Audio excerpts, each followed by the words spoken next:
What is going on, guys? Welcome back to some more Entitled Parent stories. Now, this first one is going to blow your mind. Entitled Mum vandalizes my car because I won't give her my parking spot. I enjoy this sub frequently, but never really thought I'd have a genuine Entitled Parent story to share. However, today I crossed paths with the Mega Karen, and although she seriously disrupted my day, I'm kind of tickled to finally be able to contribute something. I work in an office building with about 3 dozen companies operating on the premises, and because of the odd layout of the building, we have 6 different parking lots. I prefer using the hidden lot that requires you to drive through one of the indoor lots to reach, which between being hard to find and all of the spots being marked compact is usually less crowded than some of the lots closer to the road. Not to mention that the door into the building from that lot is right next to my office, so it's convenient in every way for me personally. Today it was raining cats and dogs when I arrived at the office. For some reason, my normal lot was unusually full. However, someone pulled out of a prime space just as I arrived, giving me a much shorter walk through the wetness to reach the door. I exchanged polite nods with the guy leaving, then pull into the space behind him. As I'm getting out of my car and grabbing my laptop bag out of the back, I hear some distant car horn honking, but thinking nothing of it since it's practically on the other side of the lot. But when I turn around to head inside though, EM rolls up in an oversized SUV and slides to a stop on the wet pavement between me and the building, splashing me with a bit of a puddle in the process. "That spot wasn't for you." "Excuse me?" "That parking spot, I was waiting for it and you stole it from me." I'm now irritated. "Where? The highway off-ramp?" "No, I've been looking for a parking spot for 20 minutes, and when one comes open, it's for the first person waiting." At this point, I look up and take stock of the whole row of empty spaces she had ignored to come over and harass me about taking her space, and consider the fact that the claim she's making that whoever was waiting first gets the first available space is not now, nor has it ever been, a real point of etiquette. I gesture over to the spaces. There are plenty over there that were open before I even got here. Take your pick. "No, I need that spot. You need to move now." "Why on earth do you have to have this spot?" The entitled mum gestures to the back seat. "So my baby doesn't get wet walking from all the way over there." I look in the back seat and the kid looking back at me was easily 10 to 12 years old. Also, over there couldn't have been more than 50 feet further to walk in the rain. The entitled kid says, "Stop. That's not a baby, he'll be fine. And anyway, your car wouldn't fit in this compact spot." I move and point so she can read the 6-inch tall letters marking the spot as smaller than average. But if you go around that side of the building, there's another lot that isn't compact spaces. "Whatever, are you gonna move or not? Your fat butt needs the extra exercise anyway." I'm already cranky because I hadn't eaten yet, now annoyed that this orangutan in lipstick is talking to me this way. Well, I'm definitely not moving for such a colossal lady. Have fun walking in the rain, I hope you get struck by lightning. I quickly walked away while this charming example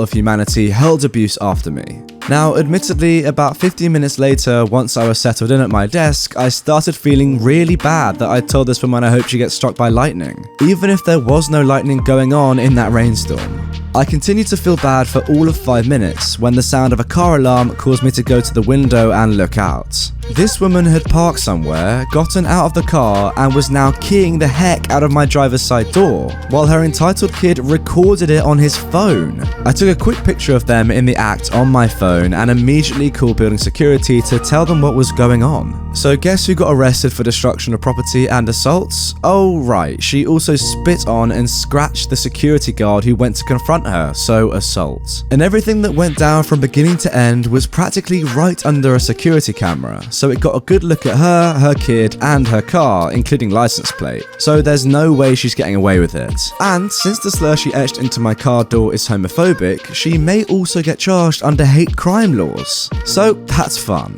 If I end up going to court, having to testify, or ever deal with this woman again, etc., I will totally post an update. Well, I definitely look forward to hearing it, and I hope there is one. I do love though that you called her an orangutan in lipstick. That's made my day. Moving on to our next story. How dare you break your leg at my party? Background. So me and my ex-best friend used to be best friends. She had shown some entitlement before, but I usually brushed it off as she was just tired or sad or cranky. I always made up some excuse. I don't know why, to be honest. Anyways, because EF had her birthday, she invited me because I was her best friend. Now this party was at a roller skating rink and I loved roller skating, so of course I said yes. That, and I still thought she was my best friend at the time. On to the story. So when my ex-best friend invites me to her party, I was really excited. I got her a present and everything. It was the best. Problem is, when we got there, she totally ditched me to go hang out with some other girl she invited to her party. I thought, whatever, just means I get to skate more. A few hours of skating later, the announcer at the roller rink called out that it was time to play some games. Racing, limbo, match the number, hokey pokey, etc. I decided to do something stupid. I had seen other people stop skating by doing this trick where they skidded to a screeching halt, all while maintaining their balance. I decided to try to do that. Only problem was, I had never done that before. I ended up losing my balance and falling backwards while my left leg folded underneath me. I will never forget the sickening crack of bones that I heard when I landed. At first, I was in shock and my brain hadn't registered the pain yet, so I was just lying on the ground. No one came to help me at first because they probably assumed I had just fallen. But within seconds, my brain realized that, oh, pain, and I started sobbing. I ripped my skate off and curled into a fetal position, cradling my leg close to me. Then someone realized I wasn't okay and rushed over to help me.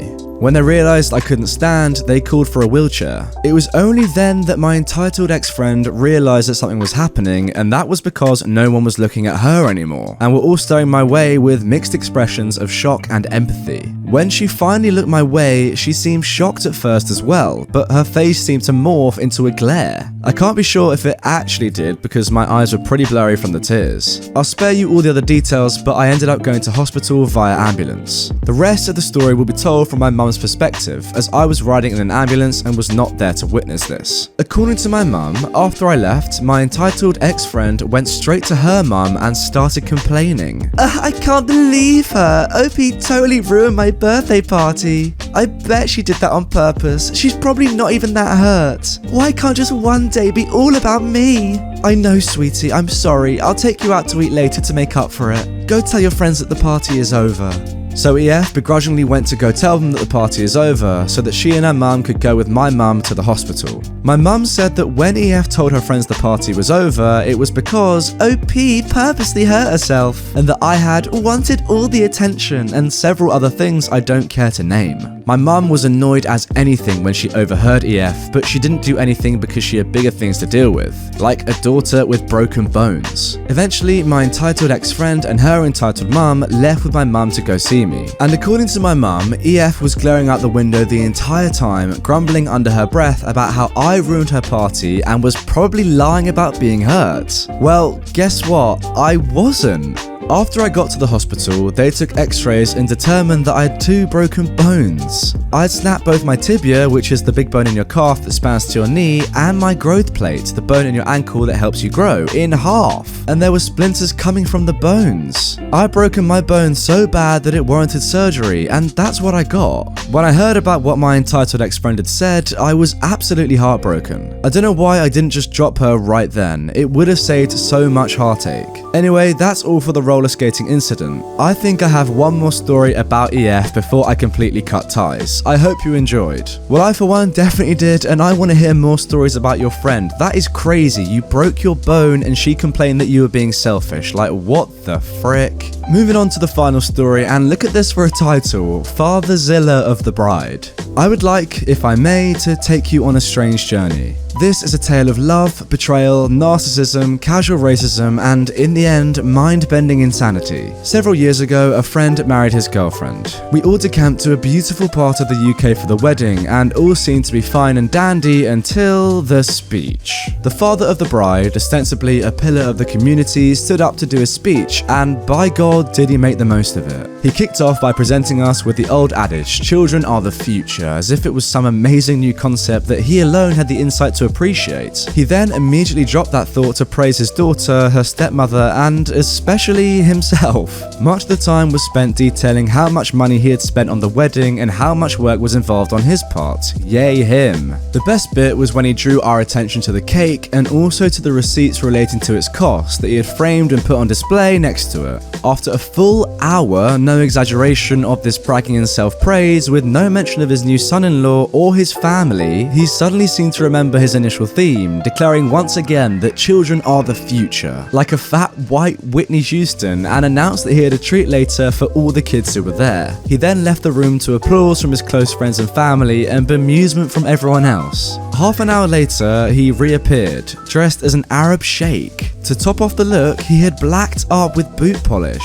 He called for the attention of all who had not yet become transfixed by the sudden appearance of something out of one of those two Ronnie sketches that don't get included in compilation shows anymore. He then informed us that, as children are the future, all adults present should show their appreciation by giving each and every child present £2. There were around 30 kids in the room, so every one of us was, apparently, expected to give away £60 in loose change that we all had in our pockets to kids that most of us had never met. He then led the kids in a conga of capitalism, dancing around the room like a fat racist Fagin, stopping at every table so money could be extorted. Under the pretext of leading the loo, I decided bugger this for a game of soldiers and managed to escape to the bar where the £5 or so I had in my pocket remained safe. Hooray for debit cards. It won't surprise you, dear reader, to learn that the marriage didn't last long, a little under 4 months, and that the whole charade appears to have been a calculated attempt to take my friend for half of everything he owns, with the father apparently having prepared paperwork for the divorce prior to the wedding.